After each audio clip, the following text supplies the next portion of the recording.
et les plus forts sont restés. Et finalement, le dernier, c'était le capitaine du groupe. Amen. C'était le responsable du groupe. Amen. Et ça, c'est un message puissant. Quand on est leader, on ne quitte pas le navire. Amen. On reste jusqu'à la fin. Amen. Et je me rappelle, il y avait même un capitaine d'un bateau de croisière en Italie qui était, je pense même peut-être qu'il est encore en prison, parce que le bateau avait coulé, lui, il est parti le premier. C'est jamais ça. Amen. Quand on est un dirigeant, amen, un leader, amen, on reste jusqu'à la fin, amen.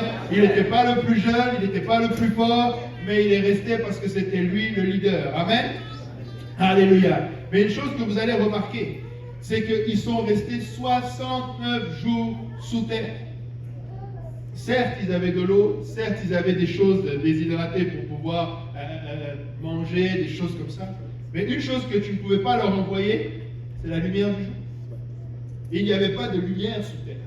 Et c'est pourquoi, quand ils sont sortis, il avait ces lunettes-là. Et les 33 sont sortis. Les médecins étaient, même le ministre de la Santé qui était là, était un peu surpris parce que voir qu'ils étaient en forme, mais ils ont quand même dû aller à l'hôpital et faire des examens. Certains sont restés plus longtemps, plus ou moins longtemps, parce qu'il fallait qu'ils se réhabituent à la lumière du jour. Amen. Alléluia. Des choses que l'on prend parfois pour acquis. Amen.